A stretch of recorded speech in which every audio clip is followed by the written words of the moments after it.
গোটেই অসমত আজি আমাৰ অসম চৰকাৰৰ যেটো এটা প্ৰগ্ৰাম হিচাপে স্কুলবিলাকত আৰম্ভ কৰা হৈছে। এই প্ৰগ্ৰামটো হ'ল আমাৰ এটা সম্প্ৰীতি ভজন উইক। আজি 15 তাৰিখৰ পৰা অহা 20 তাৰিখলৈকে এই প্ৰগ্ৰামটো আমাৰ চলি থাকিব।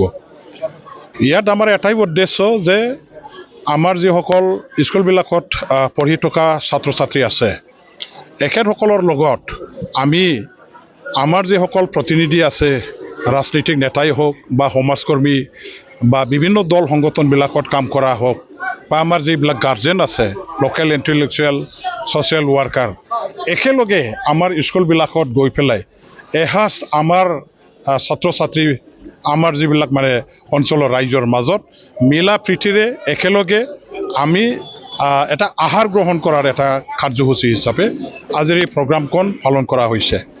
আমি সকলোৱে জানো যে ভাৰত চৰকাৰে প্ৰতিজন নাগৰিকক শিক্ষা প্ৰদান কৰিবৰ কাৰণে এটা আইন প্ৰণয়ন কৰিছে, সুবিধা প্ৰদান কৰিছে।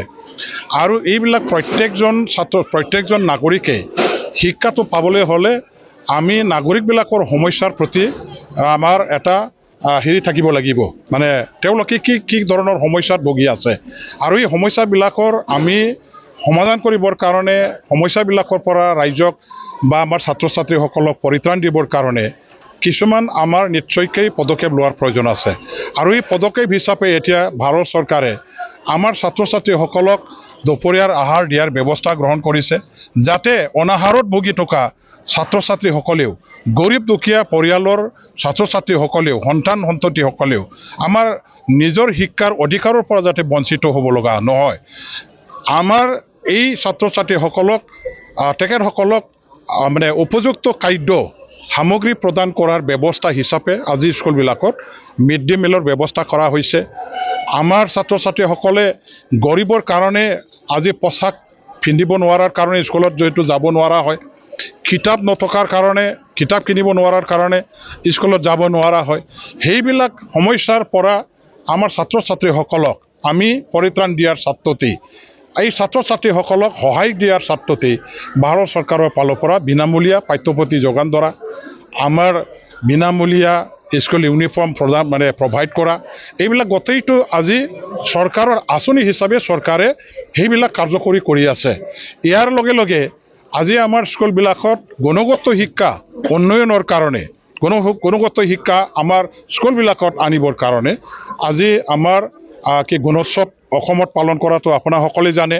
ইয়াৰ দ্বাৰা দি আমি এটা স্কুলবিলাকৰ পাৰফৰ্মেঞ্চৰ বিষয়ে এইখন স্কুলত পঢ়ি থকা ছাত্ৰ ছাত্ৰীসকলৰ ইহঁতৰ শিক্ষাৰ ক্ষেত্ৰত কেনেকুৱা ধৰণৰ অগ্ৰগতি লাভ কৰিব পাৰিছে, শিক্ষকসকলে কেনেকুৱা ধৰণৰ ছাত্ৰ ছাত্ৰীসকলক পাঠদান দি আছে বা স্কুলৰ যিবিলাক কণ্ডিশ্যন আছে ইনফ্ৰাষ্ট্ৰাকচাৰ, এই গোটেইবিলাক আজি আমি ডাইৰেক্টলি চৰকাৰ পক্ষৰ পৰা জানিবৰ কাৰণে এটা সুবিধাটো কৰি লোৱা হৈছে। ইয়াৰ দ্বাৰা দি সমস্যাবিলাকৰ সমাধানৰ ব্যৱস্থাও হাতত লগে লগে লোৱা হ'ল। আজি আপোনালোকে চাব যে গোটেই অসমত বিভিন্ন আঁচনিৰ অধীনত ভাল স্কুল বিল্ডিং হোষ্টেল ইনফ্ৰাষ্ট্ৰাকচাৰ বনাবৰ কাৰণে আমাৰ আঁচনিবিলাক ধৰা হৈছে। এইবিলাক পৰ্যায়ক্ৰমে লাহে লাহেকৈ অসম চৰকাৰৰ পৰা ভাৰত চৰকাৰৰ ফালৰ পৰা শিক্ষাটো উন্নত কৰিবৰ কাৰণে গুণগত শিক্ষা আনিবৰ কাৰণে জোৰ দি প্ৰাধান্য দি পেলাই কাম কৰাৰ এটা উদাহৰণ। ঠিক তেনেদৰে আজিৰ এই উৎসৱ, আজিৰ যিটো আমাৰ সমূহীয়াভাৱে কোৱাৰ গাৰ্জেন ছাত্ৰ অফিচাৰ একেলগে আমি সম্প্ৰীতি ভোজনৰ যিটো আয়োজন কৰা হৈছে, ইয়াৰ দ্বাৰা দিও আমাৰ অভিভাৱক ছাত্ৰ ছাত্ৰী আমাৰ শিক্ষকসকলৰ মাজত এটা মিলা প্ৰীতি এটা সমন্বয়, আমাৰ মাজত এজনে আনজনৰ সমস্যাৰ প্ৰতি জানিবৰ কাৰণে নিশ্চয় এটা সুবিধা আমি পাম।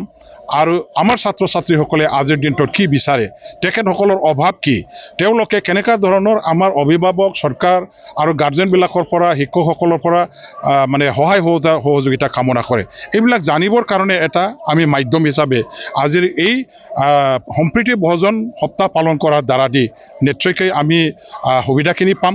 আজি আমাৰ BTC চৰকাৰৰ ফালৰ পৰাও প্ৰত্যেকখন স্কুলত আমাৰ এই সপ্তাহটো পালন কৰিবৰ কাৰণে আমাৰ জনপ্ৰতিনিধিসকলক আমি আপিল জনাইছোঁ। সমাজৰ অগ্ৰণী ভূমিকা পালন কৰা ব্যক্তিসকলক যিসকলে মানে আৰ্থিকভাৱে স্বাৱলম্বী আছে, সমাজৰ কাৰণে কাম কৰি অহা, মানৱ জাতিৰ কাৰণে কাম কৰি অহা, শিক্ষাটো উন্নত হোৱাটো ভাল বুলি মানে ক'ব বিচৰা ব্যক্তিসকললৈ আমি আপিল জনাইছোঁ, তেওঁলোকেও যাতে দান বৰঙণি আগবঢ়ায় এই সপ্তাহটো পালন কৰাত নিজে শাৰীৰিকভাৱে অংশগ্ৰহণ কৰি ইয়াৰ ভাগিদাৰ যাতে হৈ মানে আমাৰ শিক্ষক ছাত্ৰ ছাত্ৰীসকলক উৎসাহিত কৰে। ইয়াৰ কাৰণে আজিৰ এই কাৰ্যসূচীটো পালন কৰা হ'ল। আমি BTC অঞ্চলতো গোটেইবিলাকত পালন কৰিছোঁ। আমাৰ চবেই অংশগ্ৰহণ কৰিছে, মই সকলোলৈ ধন্যবাদ জ্ঞাপন কৰিছোঁ।